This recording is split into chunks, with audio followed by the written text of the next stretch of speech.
আসসালামু আলাইকুম প্রিয় শিক্ষার্থীরা, ৬৭,০০০ টাকা উপবৃত্তি আবেদনের শেষ তারিখে এসে আমি কথা বলছি। অবশ্যই বুঝতে পেরেছো ৬৭,০০০ টাকা আমাদেরকে কোন সংস্থা বা কোন উপবৃত্তির খাত থেকে দেওয়া হবে?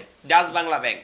হ্যাঁ, প্রতি বছরই ডাচ বাংলা ব্যাংক শিক্ষার্থীদের একটা শিক্ষাবৃত্তি দিয়ে থাকে, যেটার অ্যামাউন্ট টোটাল গিয়ে হিসাব করলে দাঁড়ায় প্রায় ৬৭,০০০ টাকা। এই অ্যামাউন্টের জন্য কোনো শিক্ষার্থী যদি সিলেক্ট হতে পারে, আমার মনে হয় 2 বছরের 1 বছরের পুরো পড়াশোনার যা যাবতীয় খরচ লাগে টোটাল ডাচ বাংলা ব্যাংক বহন করবে। আবার আমরা যদি কোনো নর্মাল কোয়ালিটির কলেজে পড়াশোনা করি, সেক্ষেত্রে টোটাল 2 বছরের খরচ তারা দিবে, বাসা থেকে আমাকে একটা টাকাও নিতে হবে না।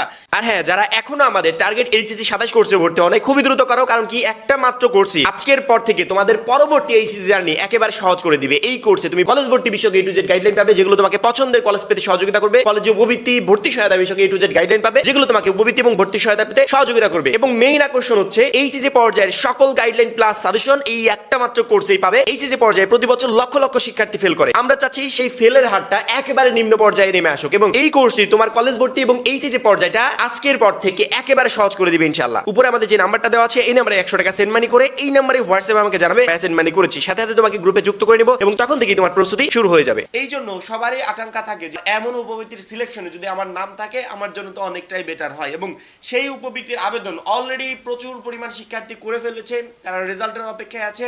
এবং যারা আবেদন করে নাই তাদের জন্য নতুন করে আজকের এই ভিডিওটা দিলাম, যে যারা আবেদন করে নাই অথচ যোগ্য, তারা যেন আজকের ভিতর দ্রুত গতিতে আবেদন করে ফেলে। এই মুহূর্তে স্ক্রিনে দেখতে পাচ্ছ ডাচ বাংলা ব্যাংকের সেই নোটিশটা, যেখানে তারা ক্লিয়ারলি বলেছে আবেদনকারীদের জন্য কিছু গুরুত্বপূর্ণ তারিখ। প্রথমত, আবেদনের শেষ তারিখ হচ্ছে 6 আগস্ট। আজকে আমি ভিডিওটা বানাচ্ছি 5 আগস্ট এসে, অনেকে 6 আগস্ট গিয়ে আমার ভিডিওটা দেখবে। যারা 6 আগস্ট দেখবে তাদেরকে বলবো তোমরা আজকে আবেদন করতে পারবে, কিন্তু 7 আগস্ট থেকে যারা এই ভিডিওটাতে ক্লিক করবে তারা আর আবেদন করতে পারবে না, তাদের এই ভিডিওটা দেখারও কোনো প্রয়োজন নাই।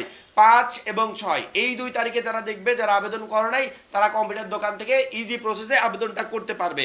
এই আবেদনটা করার পরবর্তীতে তুমি যদি এই বৃত্তির জন্য সিলেক্ট হও, তাহলে আমার মনে হয় তোমার ফ্যামিলির উপর থেকে বড় রকমের একটা বোঝা নেমে যাবে। উপবৃত্তির আবেদন করতে পারবে কারা? আমি যোগ্যতাটা আরেকবার বলি। এসএসসি পরীক্ষায় সিটি কর্পোরেশন এলাকায় অন্তর্গত স্কুল বা শিক্ষা প্রতিষ্ঠান থেকে জিপিএ 5 পেয়েছে চতুর্থ বিষয় ব্যতীত, জেলা শহর এলাকায় অন্তর্গত স্কুল শিক্ষা প্রতিষ্ঠান থেকে জিপিএ 5 পেয়েছে চতুর্থ বিষয় ব্যতীত, গ্রামীণ অনগ্রসর অঞ্চলের অন্তর্গত স্কুল শিক্ষা প্রতিষ্ঠান থেকে জিপিএ 4.83 পেয়েছে চতুর্থ বিষয় ব্যতীত, এই টোটাল শিক্ষার্থীরা আবেদন করতে পারবে। যারা এই বৃত্তিটার জন্য সিলেক্ট হবে, মাসিক 2500 টাকা করে পাবে বার্ষিক অনুদান, অর্থাৎ প্রতি মাসে তো 2500 টাকা পাবে, বছর শেষে ওই মাসেরও 2500 টাকা পাবে, এবং সাথে এক্সট্রা পাঠ্য উপকরণের জন্য 2500 টাকা দেওয়া হবে, তোমার পোশাক পরিচ্ছদের জন্য আরও 1000 টাকা দেওয়া হবে।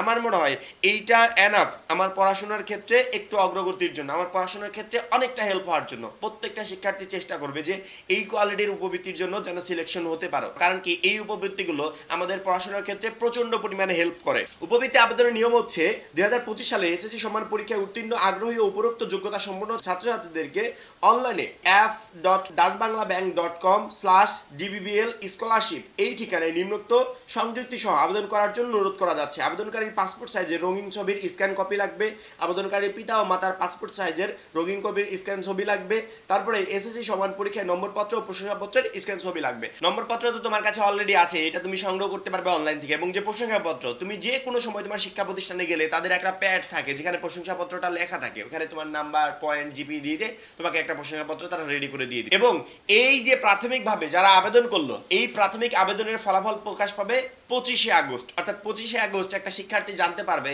সে লিস্টে আছে কি নাই। এটা চূড়ান্ত ফলাফল না, এটা প্রাথমিকভাবে ফলাফল। এবং এই প্রাথমিক তালিকায় যাদের নাম থাকবে, পরবর্তীতে তাদেরকে যাচাই বাছাই করা হবে, হয়তো বা তাদের বাসায় টিম পাঠানো হবে।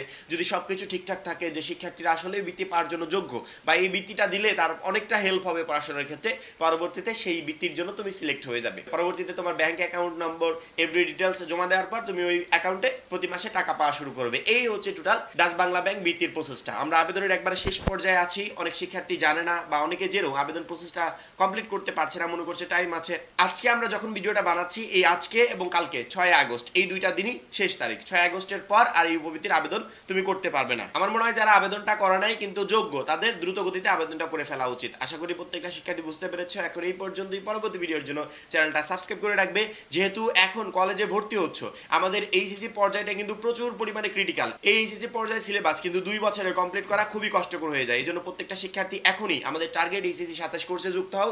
ওই একটা মাত্র কোর্সই, এইচএসসি পরীক্ষা শুধু না, তোমার কলেজ পরীক্ষা এভরিথিং, অর্থাৎ আজকের পর থেকে এইচএসসি 27 পরীক্ষা পর্যন্ত প্রত্যেকটা স্টেপে তোমার পড়াশোনাটা একেবারে সহজ করে দেবে, এবং এই কোর্সটাই এইচএসসি 27 পরীক্ষায় তোমাকে বেস্ট একটা রেজাল্ট করতে প্রচন্ড পরিমাণ হেল্প করবে। সবাই ভালো থাকবে, সুস্থ থাকবে, আল্লাহ হাফেজ।